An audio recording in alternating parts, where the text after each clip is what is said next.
film begins in the Philippines, where nearly every major city has fallen to endless hordes of vicious, flesh-hungry undead.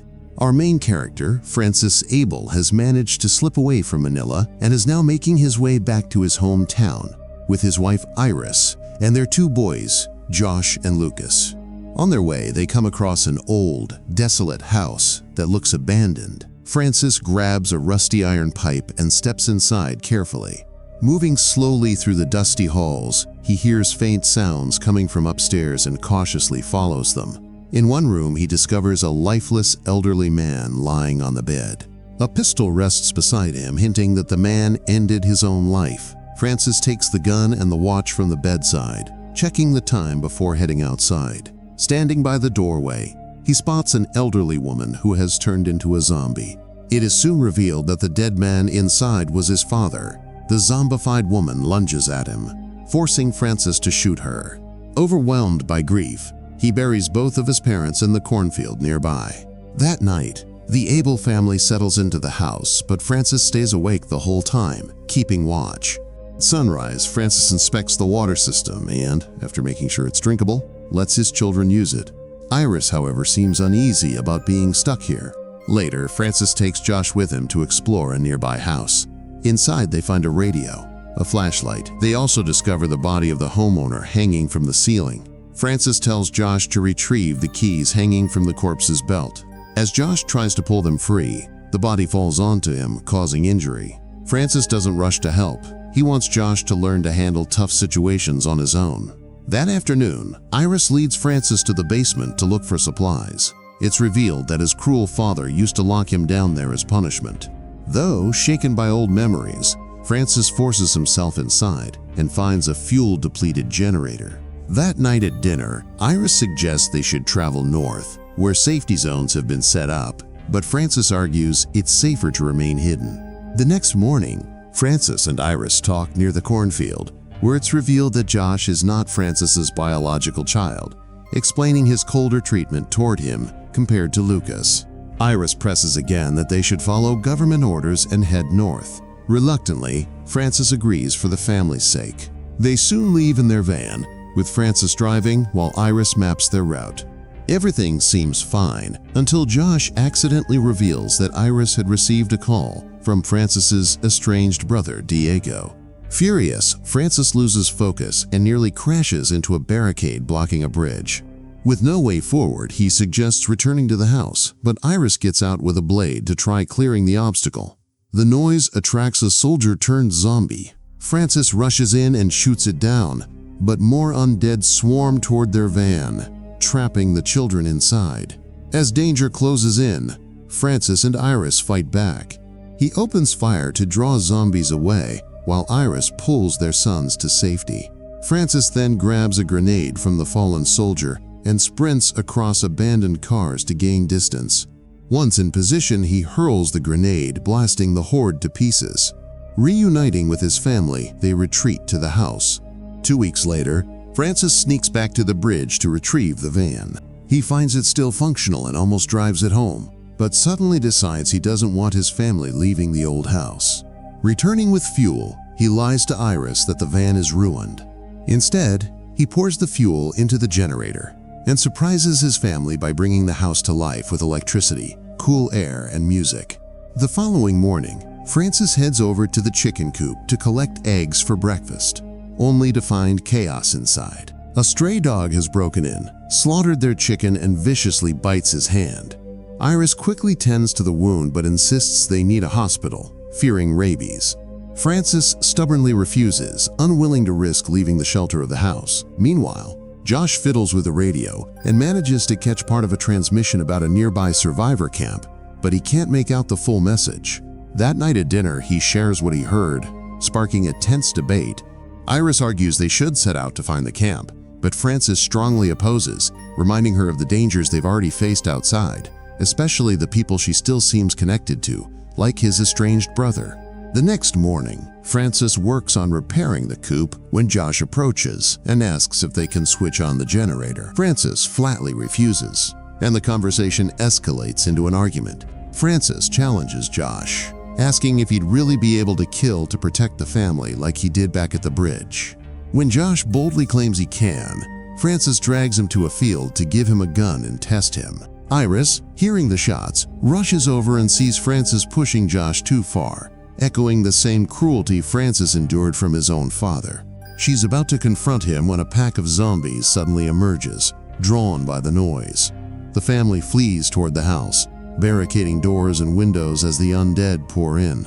Just as the barricades start giving way, a jeep screeches up and draws the creatures away with its noise.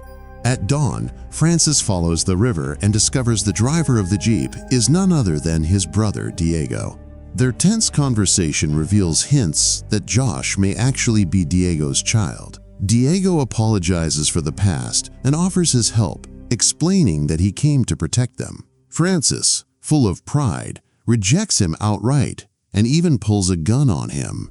Choosing not to escalate, Diego prepares to leave, but before driving off, he leaves Francis a map leading to a safe northern settlement. Francis takes the map, nearly burns it, then changes his mind. Returning home, he lies to Iris and the boys, telling them Diego was already dead when he arrived. Francis then begins repairing and reinforcing the farmhouse. One afternoon, while Lucas plays, he chases a fly down to the basement and notices a half-starved zombie struggling outside the window. Iris joins him and realizes the monsters are growing weaker with each passing day, likely to die off without food. She comforts Lucas, saying life will return to normal soon. Unbeknownst to them, Francis listens from the shadows. Later that day, wandering the fields, Francis encounters another frail zombie and kills it without hesitation. Instead of telling the truth, he fabricates a story for his family, warning that there are still plenty of threats nearby to keep them confined. That evening at dinner, Josh blurts out that he saw a map hidden in Francis's belongings, one showing a route to safety in the north. Francis grows defensive and obsessive, insisting they should remain on the farm forever, and even suggests to Iris that they expand their family, raising more children there like crops in the soil. But Iris doesn't back down. She reminds Francis that nothing about their life is normal anymore. She presses him to think about survival instead of control, pointing out that their food supply is shrinking fast. Her suggestion that they go out and scavenge nearby farms sets Francis off. In his anger, he exposes to the children that Iris had been planning to leave him even before the outbreak. Iris doesn't deny it, admitting she hasn't been happy in this life for a long time. She then begs him to hand over the map for the sake of their sons, but Francis coldly pulls it out and sets it on fire right in front of them. That night, Francis drags a heavy wooden beam from the basement and bolts it across the door with chains, determined to keep everyone inside. Iris and Josh grow restless at his suffocating control. Josh finally lashes out, telling Francis he's becoming the same kind of tyrant his father once was. Furious, Francis strikes the boy. Before things spiral further, a desperate knock at the door interrupts. A voice outside identifies itself as a soldier pleading for help. Francis refuses to let him in, but Josh defiantly removes the barricade. An injured man named Corcuera staggers inside, begging for treatment. Iris, once a nurse, rushes to his side and examines his wounds. Corcuera explains he belonged to a nearby survivor camp. His squad had just returned from gathering supplies when a horde of undead ambushed them. Everyone was killed. He barely made it out alive thanks to a stranger who pointed him toward the farmhouse. Iris immediately suspects that this mysterious figure must have been Diego. Francis reluctantly agrees to shelter Corcuera, but forces him to spend the night locked in the basement. Later that night, when the house grows quiet, Josh whispers to Iris that he intends to find Diego or the camp. He confesses that he already knows the truth about his parentage, but insists he still sees Francis as his real father. At sunrise, Francis comes downstairs to find Corcuera at the table eating breakfast with Lucas, but Josh is nowhere to be found. Francis demands answers from Iris, but she stays silent. Realizing Josh has escaped, Francis erupts in fury. Consumed by rage, Francis seizes a hammer, storms into the kitchen, and brutally smashes Corcuera in the skull, killing him instantly. Blood splatters across the table as Iris and Lucas stare in shock. Without hesitation, Francis turns to Iris and strikes her unconscious with a single punch. When she eventually awakens, she discovers the horrifying truth. Francis has locked her and Lucas inside the basement, making them his prisoners. Meanwhile, Francis begins to spiral deeper into madness, and his actions grow darker by the day. He kills the dog that had devoured their chicken, cooks its meat, and then appears before his family dressed in Corcuera's military uniform. When they refuse to eat the food, Francis erupts in fury and smashes the plate against the floor. He then recounts how, during his childhood, his father would force him to finish every meal or suffer brutal punishment. Not long after, Iris and young Lucas quietly form a desperate plan to escape the house.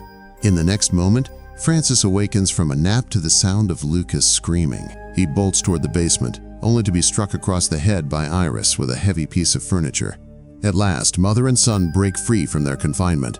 Francis eventually regains consciousness, but finds himself locked alone in the basement. As he stumbles in the darkness, vivid memories of his father punishing him in the very same place come flooding back. Meanwhile, Iris and Lucas gather supplies, including a blade, and attempt to flee outside. Just as they near the exit, a zombified Diego suddenly attacks, dragging Iris by the leg. Lucas tries to defend her but is overpowered. At that critical moment, Francis bursts out from the basement and intervenes. He kills the creature, but not before Diego bites Lucas on the hand. Faced with horror, the family realizes they only have two choices: amputate Lucas's arm or watch him slowly transform. Iris steels herself for the gruesome act, but Francis stops her, insisting there must be another way. He urges her to take Lucas to the nearest medical center. Determined, Francis races toward the bridge where he had abandoned their van days earlier. But tragedy strikes. At the bridge, Josh has been wandering with a gun he scavenged from a dead soldier. Francis arrives soon after, his uniform stained with blood making him appear undead. In a panic, Josh mistakes him for a zombie and pulls the trigger. The bullet hits Francis. Realizing his mistake, Josh drops to his knees, begging forgiveness. Through fading breaths, Francis tells Josh that he has always considered him his real son. He then places the responsibility on Josh, instructing him to take the van and save the family before succumbing to his wounds. The story ends as Iris watches from the farmhouse window, seeing Josh return with the van, but despite their survival, the grim reality remains. Lucas's fate is uncertain.